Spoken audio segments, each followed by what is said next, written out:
Maria-Christina. Hello. Welcome to Shadowbox Secrets. Thank you. I'm very excited to be here. All the secrets. Oh, I love it. Ready to craft? Yes. I'm great at craft. You're doing great.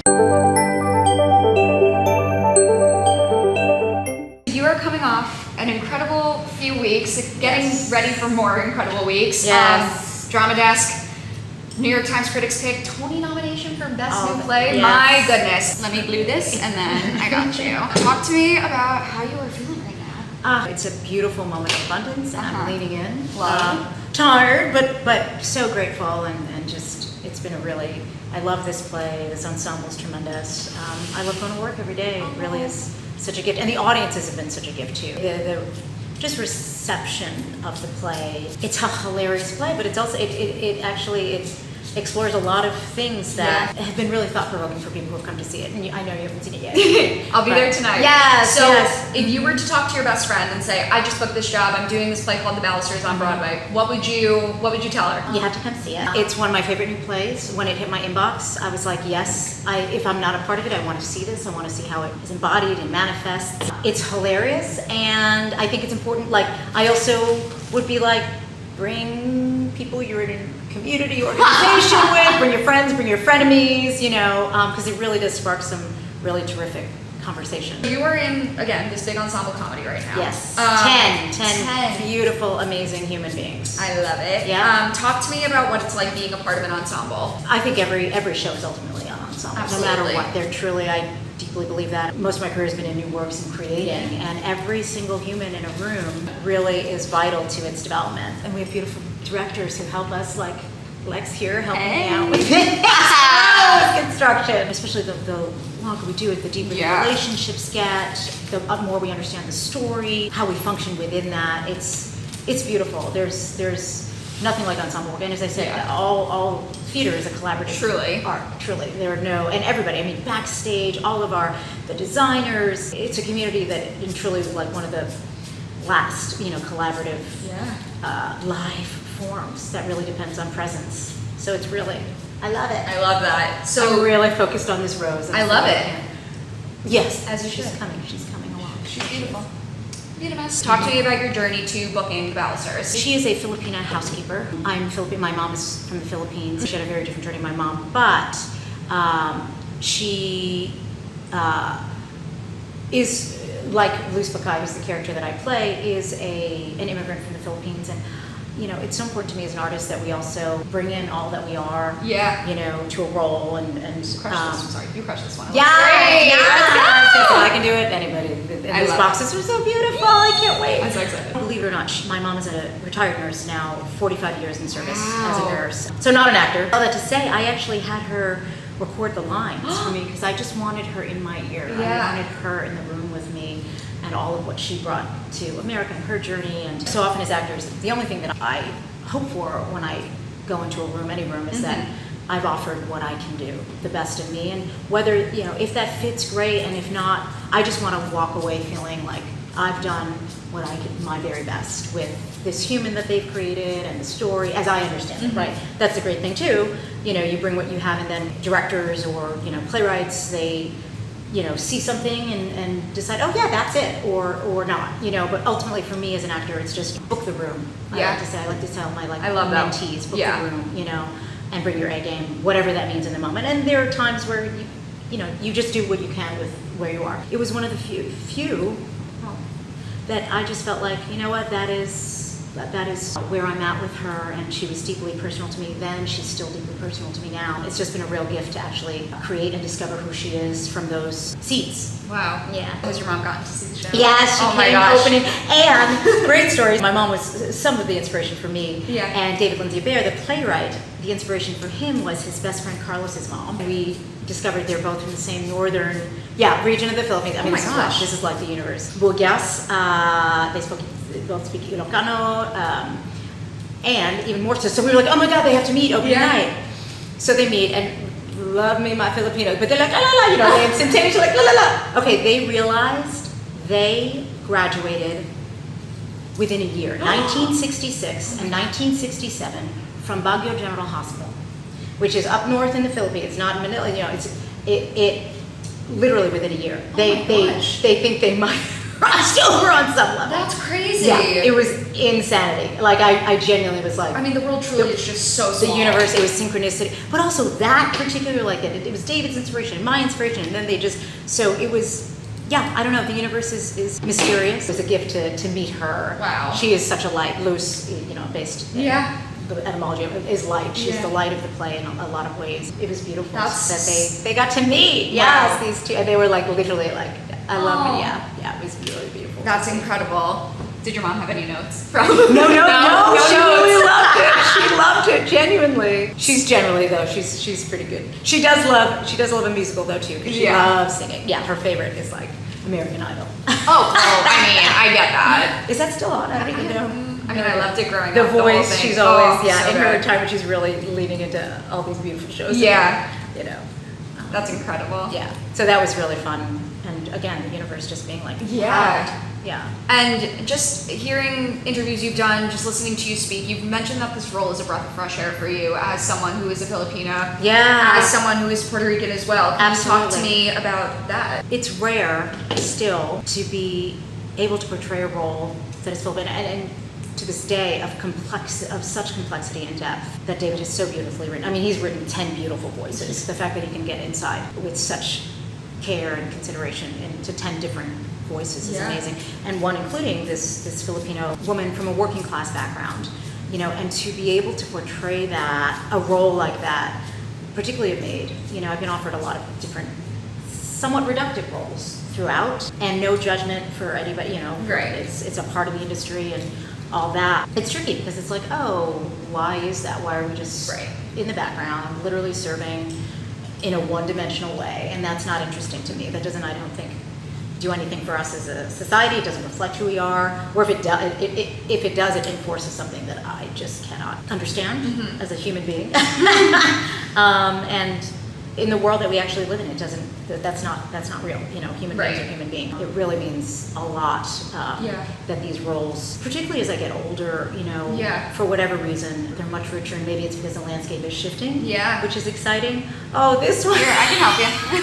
Guys, this Pine one looks cone. like a pine cone. We just let it blossom. Oh, look at that. She's a pro. Wow. We love it. This show also has such incredible diverse representation on its stage as well. Everybody's such an amazing human being. Yeah. That's what you just want That's to be what you able to want, bring. Yes. With people who care about the story, who are dedicated to truth, finding the truth, not trying to lean into some concept or trying to make the audience laugh or anything like that, just really leaning into like, who are these human beings? Yeah. How do they really sing together in harmony? Yeah. Or not. Even in a play. Dissonance. Yeah. Oh no, particular. Yeah, absolutely. I know. Yeah. Even though it's not a musical, Correct. which it's not, but even musical, the story and the truth of it and getting to the heart of it is just a different way of expressing it. It is very much an orchestra of 10. Very full instruments, and as I said, that's a tribute to David Lindsay Bear. All 10 are fully dimensional, no heroes or villains. They're all messy. Right, you're all like, oh yes, no, yes. And what I love about it is, in our experience of the audiences too, y'all like laugh, and then you're like, should I have laughed at that? That's hilarious. It's like, is it? But that's real life. Correct. Yes. And we all misstep, myself included. And we all have bring our own filters to things that are biased. We all are biases, but again, what I love about these 10 humans that we've embodied and have gotten to create is we're messy and complicated, but we're trying. We're trying to listen. We're trying to hold each other with grace. And I think that's a big takeaway of just how do you function within your community? Yeah. How do I live? How do I move through the world? How can I hold somebody with grace and really listen to them if they have a really opposing point of view? And it's set in this homeowners association, which any of you have been a part of PTA meetings or any sort of meetings where they're seemingly not petty because people care. That has been truly a gift of and you're right, it's 10 very, very distinct voices. Yes. And fully embodied. I love it. Green is my mom's favorite. Oh, as we are rolling roses, I have to ask here what your rosebud and thorn of this journey so far has been. Rose being the highlight, bud something you're looking forward to, and the thorn is something that's been challenging. Rose, the play itself. To be able to have a script truly that just breathe, tell the truth, and ride the wave with this ensemble particularly. So that has been the rose and continues to be. The bud was the... Something you're looking forward to as this round progresses. Keeping going, Yeah. discovering even more, deepening the relationships more, seeing what other audiences get in here, seeing how they receive it. Somewhere on Broadway. Yeah, right now we're going through June 21st. So actually, birthday. my little sisters too. Oh my gosh. Yeah. Okay, Gemini. Woo. It's so funny though. Maybe that's a thorn. Like actually the heat, the Ooh. subway, and that's why it's such respite in the theater. Yeah. Truly, for multiple reasons. I feel like it's my church, and it's just a breath of fresh air always. But if you're going to say thorn, it is sometimes a little dicey. New York City in the summertime, those subways, getting to the theater sometimes is also. I remember it wasn't summertime, but I was doing a show at the Roundabout Theater right on 42nd Street during the holidays. Moshing out back in the day. I'm always early. It took me maybe 20 minutes to get through, literally from 42nd and 7th to it's about midway down the block because of the holidays. Literally that long, The audiences I'm looking for, that's the bud. I love it. Are you sharing a dressing room with anybody? Yes, Kelly Carter, who is Oh. the best. Aw. The best. You'll see her as Willow tonight. Oh, so you'll be sweating together backstage. No, I mean the Friedman Theater, the staff of the Friedman, MTC, they take such great care of us. That's amazing. I will be grateful to be inside. So it's that thorn is more a New York City. Totally. Y'all, we're all sweaty. Maybe, Yeah. revisit some things for hygiene. Exactly. Please and thank you for all of us. I have to ask, just because you said you do share a dressing room, which is more interesting, neighborhood gossip or rehearsal or backstage gossip? I guess neighborhood, because I'm always so curious what people are fighting for. It's David has a great thing in here about dog poop, which is It's like huge. pick up your Pick pick up your poop. That's it's come on, y'all, let's be kind. We don't want to step in that. Things like that are so inconsiderate. So I guess the neighborhood gossip of what are people fighting for? Right. Also, you'll see, seemingly about the stop sign and safety of community, which is a huge thing. But it just reflects so many other things, microaggressions come as a result of them fighting for these seemingly, not petty, because again, if you're fighting for something respect, but the things that emerge are quite funny. You keep talking about how wonderful David Lindsay is. Talk to me about your relationship. Is this the first time you've worked together? Yes, I was a huge fan of his in general, right? Kimberly Akimbo and Rabbit Hole. But my favorite was Good People, which I found only a couple months ago. He writes the working class perspective in such a beautiful, compassionate, complicated, messy way. And so that play really, really spoke to me. But it was the first time that I met him, that I got to, first time was in the audition room. What was it like having the writer in the room with you? David, again, is really wonderful. I mean, he is discovering it with us. He's allowing us, he's such a playwright who is so a lover of actors and understands the deep collaborative form. And yet, I also am one of those that's so deeply respectful, the writer. And I want to discover who this human is with you, with the nuance of what you've written and bringing what I can bring. So he truly is the consummate, collaborator and great human. That's incredible. Yeah, truly. I mean, again, just my only experience with him is Kimberly Akimbo, which I absolutely adore. Yeah. Well, he wrote that as a play, and he did the musical version, which is incredible. With Jenny Tesori, another goddess of the theater. It was just such a story that could have been so sad, but it was just so heartwarming. That's what he does. Yeah. And hopefully you'll see that tonight. Yeah. It's is this what? Right. Human beings. Oh, we're messy, and that's okay. Exactly. He writes with such compassion. And Kimberly Akimbo too. One of his muses, Mary Louise Burke, who's originated so many roles with him, is one of our beautiful 10 orchestrations. Love. Or orchestra players. I love it. As a musical theater girly, I have to ask, what was it like doing Hadestown? Oh, such a gift again. Yeah. Persephone. An incredible to be role. a goddess, yes. Yeah. To explore the humanity of infidelity and alcohol and just self-medication. That was fun, character-wise, but just also the show itself, the sentiment behind it of, it is a tragedy. We know he looks back, but we're going to sing this again and again with the hope that, sorry. Lots of spoilers here, but yes, there's a very famous age-old Greek tragedy. Way down in Hades. Yes, there is a moment that it is a tragedy, but ultimately we lean into the hope of we're going to sing it again with the hopes that it'll be better, and that's such for the world, right? There's so much going on right now. That's why it's universal and so stunning. And it's music and the way Rachel staged it. The hope and that music and art can recalibrate the universe. 100%. Is I deeply believe that. Yes. That is our greatest power. Sharing our stories and the fact that we see it so clearly art that we and love. Well, is innate, I think, baked into that. And I think that's important with all stories, that moving forward with hope, and even in tragedies. Comedies are always, always are great. The best and based in truth, and really pathos there and tragedy. You've had such an incredibly diverse career. You've gotten to do musicals, plays, TV, film, the whole shebang. Yeah. What's your favorite, and what has that been like getting to bop around? Yeah, I love it. I have such wanderlust. It's truth across all the mediums, but it's fun to see how that channels in different ways, right? And it's different muscles. Different muscles require different things. All of it requires discipline, but varying degrees, right? Like some shows, it's what do I need? Pilates. Some shows I'm like, you're like love. I was like crossfitting and like just doing. I was like really all in. It's like late 20s. I was like, I'm gonna do CrossFit as well, just because there's 8 shows a week. There's dancing, there's all the things, and endurance and strength training and all that. I truly love all the forms, and yes, like film TV is even more exciting to me now too, because it's the one that I've done the least. Yeah. Like theater, I've committed sometimes years to show, and I love it. It is truly my lifeblood. But I'm also enjoying doing much more film TV. I got to do a wonderful role right before Balusters, actually. So this year kicked off in a really beautiful way, and to kind of lean in here, best of all worlds. That's the other thing too, just being so exploring all the different mediums and what is it. And theater, it's always new. It's always different collaborators, and even if it's someone I've worked with before, it's always a new form. Right? It's always a new discovery. Oh, please. On camera, let's not burn. I know. I usually give that warning to the person I interview, not to myself. Oh, great. Great. You're fine.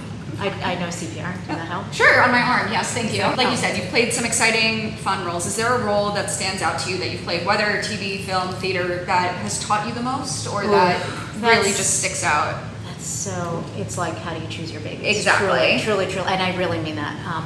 Because even the ones that have been really challenging, I've learned a lot. Yeah. And I do feel like every role prepares you for the next one. Right. And so every experience has been really full. So to do it positive or negative, I can't tell, because I also don't know, I wouldn't be where I am without the cumulative effect of every single role and experience, both in life and through this crazy industry. So just as maybe a follow-up to that, what's something that playing Luz has taught you? She's much less reactive than I am as a human. A certain thing happens that if MC's reaction would be very, very different. It would be actually close to, she speaks about her son in the show, his reaction to it, which you don't know. That's more really. And also because she's such a deep listener, I love that, because it centers me so much every night to just really lean into presence, and that has bled into my life.